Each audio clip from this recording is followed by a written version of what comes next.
क्या आपने कभी शांत बैठकर ये सोचा है कि जब ये दुनिया नहीं थी, जब आसमान नहीं था, जब तारे नहीं थे, यहां तक कि जब समय भी नहीं था, तब यहां क्या था?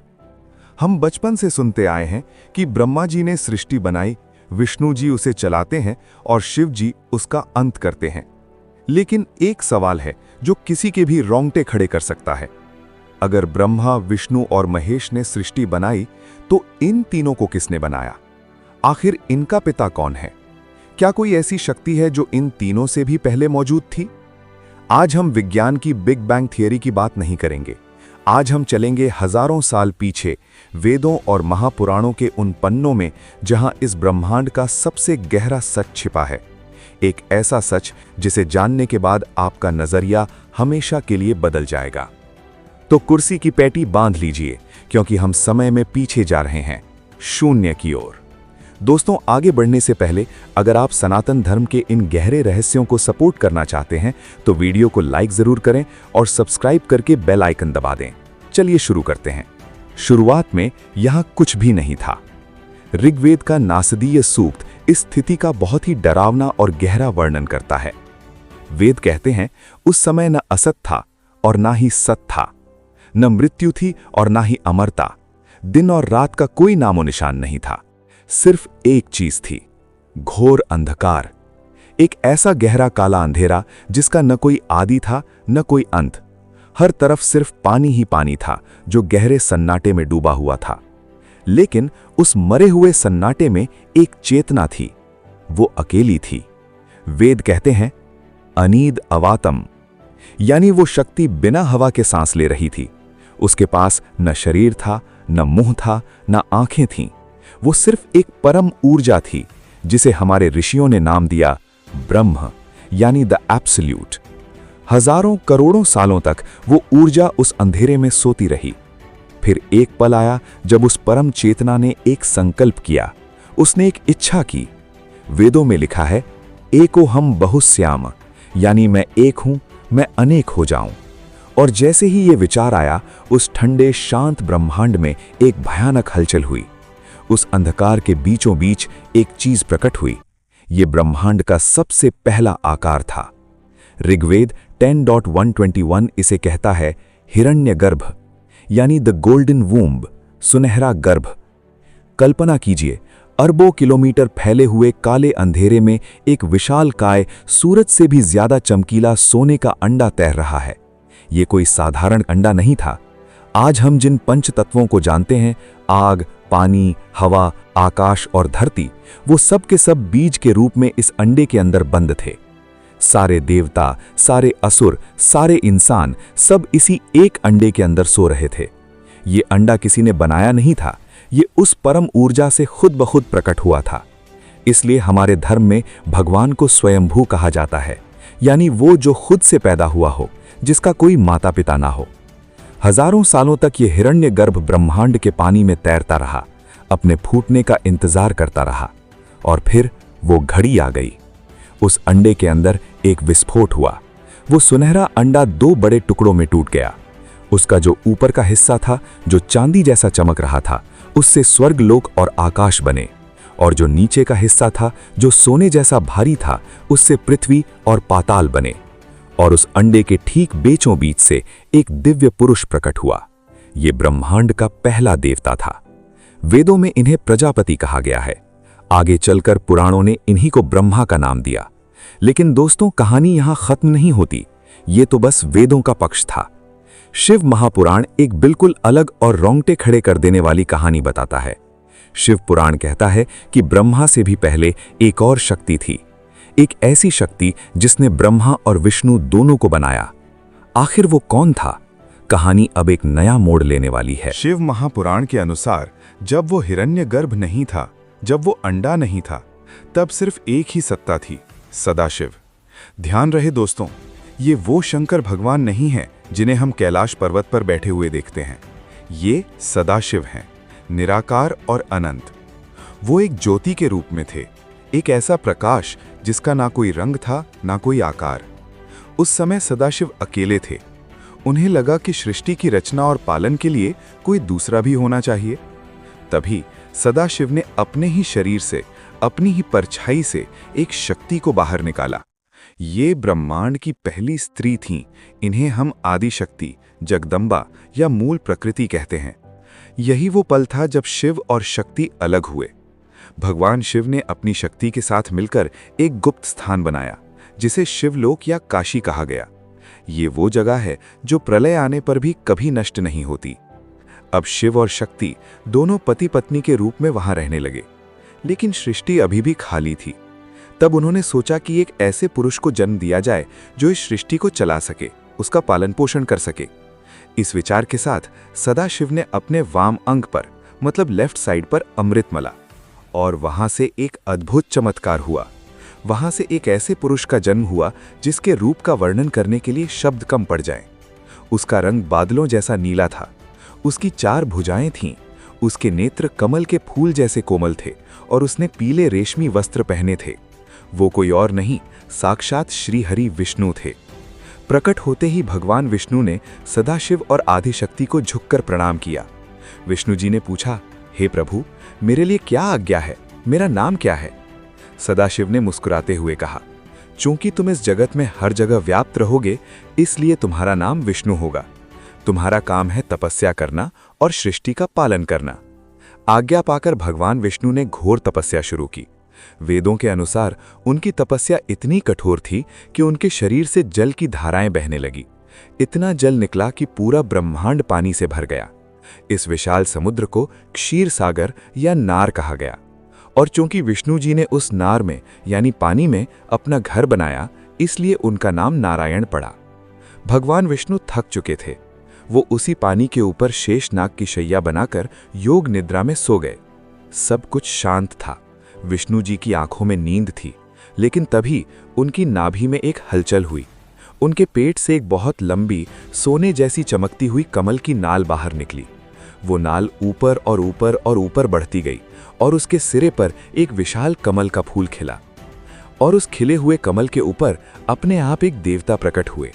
4 मुख, लाल रंग का शरीर और हाथ में कमंडल। ये थे ब्रह्मा जी। ब्रह्मा जी ने अपनी आंखें खोलीं और चारों दिशाओं में देखा, लेकिन उन्हें सिर्फ पानी ही पानी नजर आया और कुछ नहीं। गहरा सन्नाटा। ब्रह्मा जी के मन में डर और जिज्ञासा दोनों थी। उन्होंने सोचा कि मैं कौन हूं? मैं कहां से आया हूं?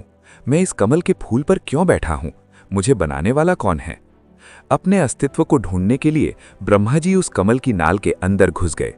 वो हजारों साल तक नीचे की तरफ यात्रा करते रहे, ये देखने के लिए कि इस कमल की जड़ कहाँ है। लेकिन भगवान की माया देखिए, उन्हें कोई अंत नहीं मिला। हार कर वो वापस ऊपर आए और उसी कमल पर बैठ गए।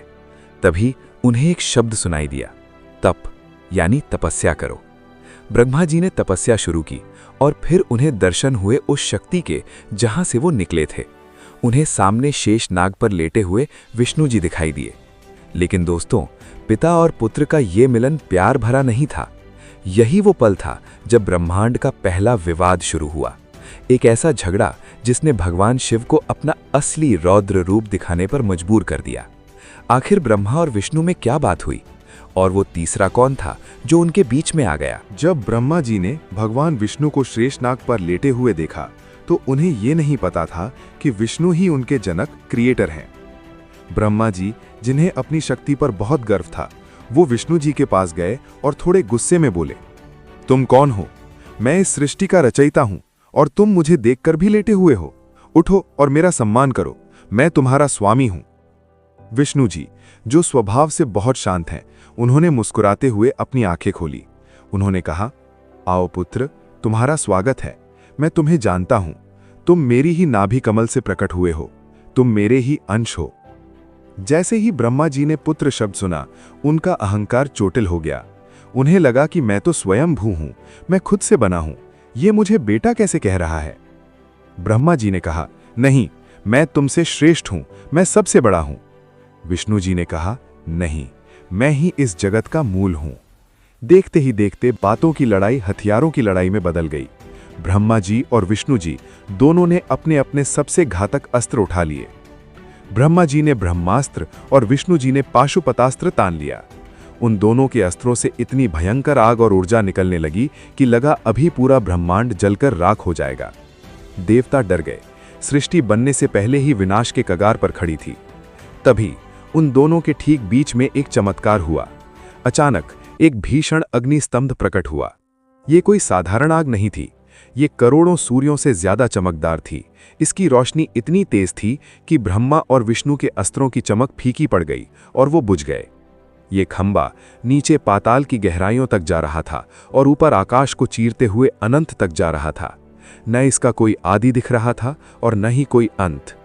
ब्रह्मा और विष्णु लड़ना भूल गए। वो हैरान होकर उस विशालकाय अग्निलिंग को देखने लगे। तभी आकाशवाणी हुई, तुम दोनों अपने आप को श्रेष्ठ कह रहे हो? ठीक है, तुम दोनों में से जो भी इस अग्निस्तंभ का छोर ढूंढ लेगा, चाहे वो ऊपर का सिरा हो या नीचे की जड़, वही सबसे बड़ा भगवान माना जाएगा। ये चुनौती स्वीकार कर ली गई। भगवान विष्णु ने तुरंत एक विशाल वराह का रूप धारण किया। क्योंकि वराह मिट्टी खोदने में सबसे तेज होता है, इसलिए वो उस खंबे की जड़ ढूंढने के लिए नीचे पाताल की तरफ भागे। दूसरी तरफ ब्रह्मा जी ने एक तेज उड़ने वाले हंस का रूप लिया और वो उस खंबे का शिखर ढूंढने के लिए ऊपर आकाश की तरफ उड़े। हजारों साल बीत गए। विष्णु जी नीचे और नीचे और नीचे जाते गए। ब्रह्मा जी ऊपर और ऊपर और ऊपर उड़ते गए, लेकिन वो अग्निस्तंभ अनंत था। विष्णु जी को एहसास हो गया कि ये कोई साधारण खंबा नहीं है, ये कोई महाशक्ति है जिसका न कोई और है न छोर। उन्होंने अपनी हार मान ली और वापस ऊपर की तरफ लौट आए। लेकिन ब्रह्मा जी, उनके मन में कुछ और चल रहा था। ऊपर जाते जाते ब्रह्मा जी को हवा में एक फूल गिरता हुआ मिला। वो केतकी का फूल था। ब्रह्मा जी ने उस फूल को रोका और पूछा, तुम कहाँ से आ रहे हो? केतकी के फूल ने जवाब दिया, हे देव, मैं इस अग्निस्तंभ के ऊपर से गिर रहा हूँ और मैं करोड़ों सालों से गिर रहा हूँ, लेकिन मुझे आज तक इसका शिखर नहीं दिखा। इसका कोई अंत नहीं है। ये सुनकर ब्रह्मा जी समझ गए कि वो कभी भी इसका अंत नहीं ढूंढ पाएंगे, लेकिन उनका अहंकार हार मानने को तैयार नहीं था। उन्हें विष्णु जी से बड़ा बनना था, इसलिए ब्रह्मा जी ने एक साजिश रची। उन्होंने केतकी के फूल से कहा, सुनो, तुम्हें मेरे साथ नीचे चलना होगा और वहां विष्णु के सामने तुम्हें झूठी गवाही देनी होगी। तुम्हें कहना होगा कि ब्रह्मा जी ने इस खंबे का शिखर देख लिया है और मैं, केतकी का फूल, उसी शिखर से तोड़कर लाया गया हूं। डर के मारे केतकी का फूल मान गया। ब्रह्मा जी उस फूल को लेकर नीचे आए जहां विष्णु जी खड़े थे। विष्णु जी ने कहा, मैं तो हार गया, मुझे कोई अंत नहीं मिला। ब्रह्मा जी ने गर्व से कहा, लेकिन मैंने अंत देख लिया है और ये केतकी का फूल गवाह है कि मैं सबसे ऊपर तक गया था। विष्णु जी ने ब्रह्मा जी की बात सच मान ली। वो ब्रह्मा जी की पूजा करने लगे, उन्हें बड़ा मानने लगे। लेकिन झूठ कभी छिप नहीं सकता, खासकर तब जब सामने साक्षात सत्य खड़ा हो।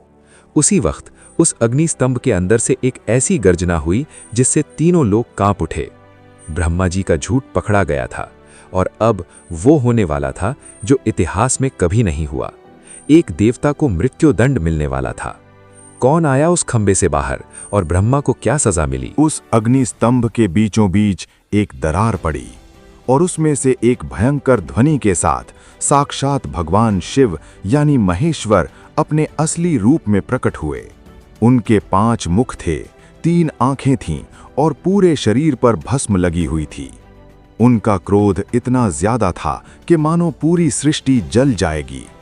उन्होंने ब्रह्मा जी की तरफ देखा और कहा, ब्रह्मा, तुम रचयिता हो, लेकिन तुमने छल किया है। और विष्णु, तुम हार कर भी सत्य बोले, इसलिए तुम मेरे समान पूज्य होगे। शिव जी के क्रोध से उनकी भ्रिकुटी तन गईं और उसी क्रोध से वहां एक भयानक पुरुष प्रकट हुआ। हाथ में तलवार, काली काया और डरावनी आंखें। वो थे काल भैरव। शिव जी ने आदेश दिया, भैरव, ब्रह्मा के उस सिर को काट दो जिसने झूठ बोला है। आज्ञा मिलते ही काल भैरव ने ब्रह्मा जी की शिखा पकड़ ली। ब्रह्मा जी, जो अब तक अहंकार में थे, डर से कांपने लगे। उस समय ब्रह्मा जी के 5 सिर हुआ करते थे। भैरव ने अपनी तलवार उठाई और एक ही झटके में ब्रह्मा जी का वो 5वां सिर काट कर अलग कर दिया, जिसने मैं श्रेष्ठ हूं कहा था। खून की धारा बह निकली। ब्रह्मा जी दर्द से कराह उठे। उनका अहंकार उनके सिर के साथ ही कटकर गिर गया। लेकिन सजा अभी पूरी नहीं हुई थी। भगवान शिव ने ब्रह्मा को एक ऐसा श्राप दिया जिसका असर हम आज भी देखते हैं। शिवजी ने कहा, ब्रह्मा, तुमने ईश्वर होकर झूठ का सहारा लिया। तुम्हें अपने पूजे जाने का लालच था। जाओ, मैं तुम्हें श्राप देता हूं कि तुम सृष्टि तो बनाओगे, लेकिन दुनिया में कोई तुम्हारी पूजा नहीं करेगा, न तुम्हारा कोई मंदिर बनेगा, न किसी त्योहार में तुम्हारी मूर्ति लगेगी। यही कारण है दोस्तों कि पूरी दुनिया में विष्णु और शिव के करोड़ों मंदिर हैं, लेकिन ब्रह्मा जी का सिर्फ एक ही प्रमुख मंदिर है, पुष्कर में। केतकी के फूल को भी श्राप मिला कि तुमने झूठी गवाही दी, इसलिए आज से तुम कभी मेरी पूजा में नहीं चढ़ाए जाओगे। ब्रह्मा जी ने रोते हुए माफी मांगी। विष्णु जी ने भी शिव जी को शांत किया। जब शिव जी का गुस्सा शांत हुआ तो उन्होंने उस अग्नि स्तंभ का असली रहस्य बताया। उन्होंने कहा, हे विष्णु, हे ब्रह्मा, तुम दोनों अलग नहीं हो, तुम दोनों मुझसे ही पैदा हुए हो। मैं शिव, तुम विष्णु और ब्रह्मा, हम तीन नहीं बल्कि एक ही शक्ति के तीन रूप हैं। मैं ही रचयिता यानी जेनरेटर हूं, मैं ही पालक यानी ऑपरेटर हूं, और मैं ही संहारक यानी डिस्ट्रॉयर हूं। उन्होंने समझाया कि जो ओम है वही सत्य है। अ से ब्रह्मा यानी उत्पत्ति, ऊ से विष्णु यानी पालन, और म से महेश यानी प्रलय। तीनों एक ही हैं। दोस्तों, अगर हम इस हजारों साल पुरानी कहानी को आज के आधुनिक विज्ञान यानी मॉडर्न साइंस से जोड़ें तो आप हैरान रह जाएंगे। विज्ञान कहता है कि शुरुआत में एक सिंगुलैरिटी थी, यानी सदाशिव या हिरण्यगर्भ। फिर बिग बैंग हुआ, यानी अग्नि स्तंभ का प्रकट होना। फिर एनर्जी मैटर में बदली, यानी ब्रह्मा द्वारा सृष्टि रचना। ब्रह्मांड लगातार फैल रहा है, यानी विष्णु का विस्तार। और एक दिन ये सब वापस उसी ब्लैक होल में समा जाएगा जहां से आया था, यानी शिव का संहार। हमारे ऋषियों ने बिना किसी सैटेलाइट या टेलीस्कोप के सिर्फ अपने ध्यान से ब्रह्मांड के इस लाइफ साइकिल को समझ लिया था। तो अगली बार अगर कोई आपसे पूछे कि पहला भगवान कौन था, तो जवाब है वो निराकार ब्रह्म, जो हम सब के अंदर एक ऊर्जा बनकर आज भी जिंदा है। तो ये थी कहानी हमारे अस्तित्व की। अगर आपको हमारे धर्म की ये वैज्ञानिक और तार्किक समझ पसंद आई तो कमेंट में हर हर महादेव या जय श्री हरि लिखना न भूलें। इस ज्ञान को अपने तक सीमित न रखें, इसे शेयर करें। मैं मिलूंगा आपसे अगले वीडियो में एक और अनसुलझे रहस्य के साथ। तब तक के लिए धन्यवाद, प्रणाम।